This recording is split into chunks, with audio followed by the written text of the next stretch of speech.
Hi, I'm Father Anthony Hannon from Enviam Patches, and this is To Prepare His Way. This is August the 18th, 2019. This video will probably be published to the whole world on August the 19th, 2019. And I want this video to be my public, official declaration, my coming out, so to speak, that I am pro-trans. Are you? I am pro-transubstantiation. Are you?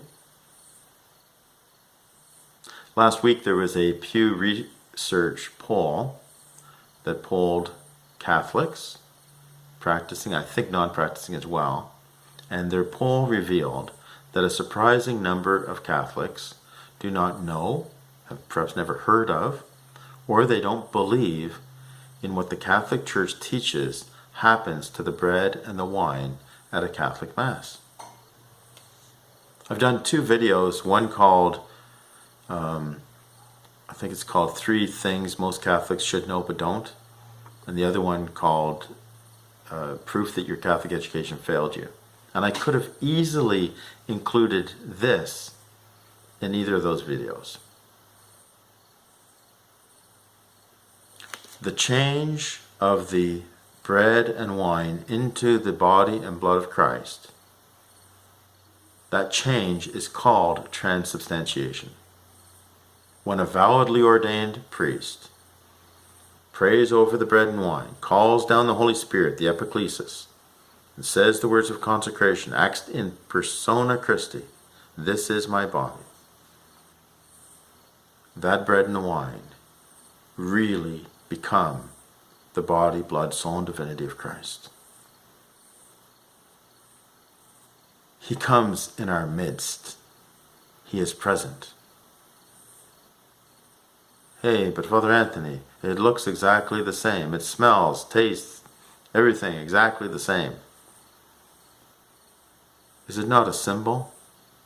No. Really, Jesus is in our midst. But you have to have faith. You have to have the eyes of faith to see. To see with your physical eyes, you don't see it. You need the eyes of faith to see. One time I was explaining to children that at Mass, the bread and the wine become the body and blood of Christ in reality. And I think it was a little girl that said, "That's like magic." I said, "Yeah, it's like magic." Actually, it's kind of the opposite of magic. Think of this. You're at a magic show, like entertainment, right? And the magician is on the stage, and he has an assistant, and there's a box there. And the assistant climbs into the box, and sticks her feet out one end, and her head out the other. And she wiggles her feet, and he goes over and he talks to the head, talks to his assistant, and then he turns the box around 360 degrees. He holds up a saw, and he saws the box in half, right through, and he splits the box. And the feet are over there, and the head is over there. And then the feet move. And then the assistant opens her eyes and smiles. And the magician goes and talks to the assistant. Did the magician really cut her in half? And all the children say, no. Right. See, magic is about illusions.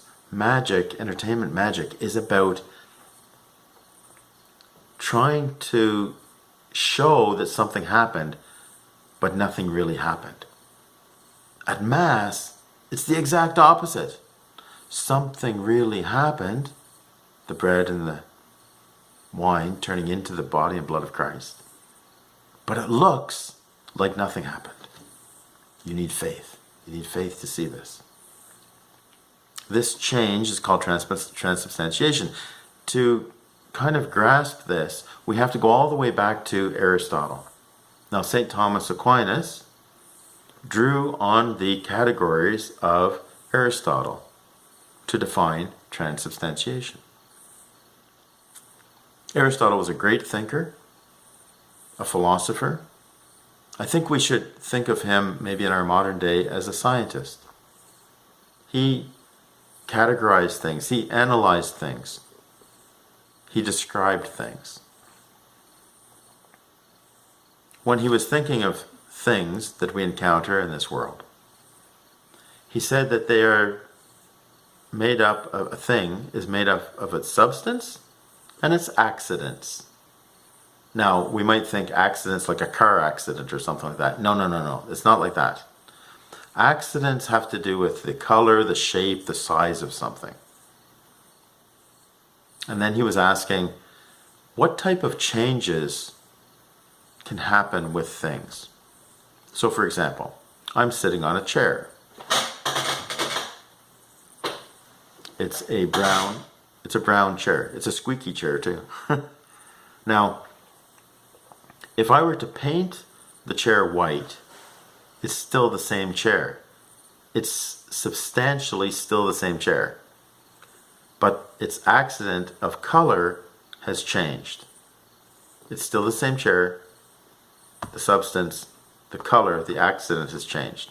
If I cut the legs shorter, maybe tightened up the bolts and maybe put some oil on this chair and it stops squeaking, it's still the same chair. It's slightly smaller and it doesn't squeak anymore, but those changes are accidental changes, not substantial changes. Or you can think of a human being. You're watching me, I'm 56 years old.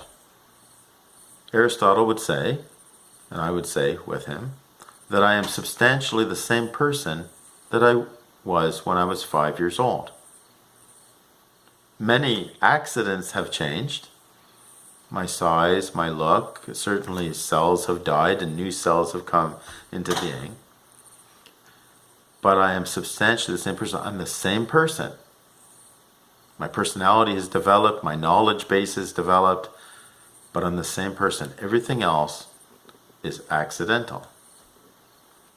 Transubstantiation means that the substance has changed, but the accidents remain. The size, the look, the molecular structure, the taste of the wine, the grape molecules, the alcohol molecules, that all stays the same. But the substance now has changed. Now this is interesting. You might find this interesting. Aristotle was thinking of the different changes that can happen to things.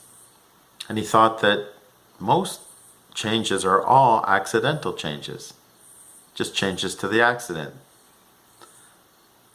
Now I'm aware of at least one thing that he considered a substantial change, and that was when we eat something.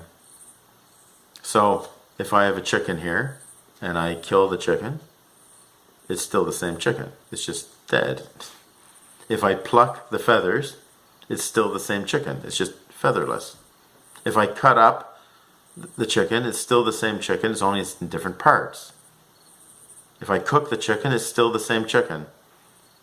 If I eat the chicken, it substantially changes. It's no longer the chicken, but now has become me or become part of me.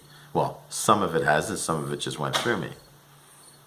And this is helpful when we consider when we receive Holy Communion at Mass. It's not, though, that now Jesus becomes us, becomes me when I receive him in Holy Communion. Rather, we ask the Lord that we would become more like him, that we would be transformed more like unto him. This is transubstantiation. You believe it or you don't. You can certainly turn to the 6th chapter of John's Gospel. You can certainly read all the saints throughout history, the early church fathers, the historical accounts of the Mass, to see that followers of Christ have always believed in transubstantiation, even though the term did not come into existence until many centuries later. But we've always believed that the bread and the wine becomes the body and blood of Christ, that Jesus, the whole Jesus, comes into our midst at that moment and continues on as long as the accidents of bread and wine are present. Okay, I guess I could do long videos and reflect, and we will, more videos on this in one way or another. But I hope that was helpful. And once again, I'm going to declare that I am pro-trans. Are you? God bless. And Vim Patches, the truth will set you free.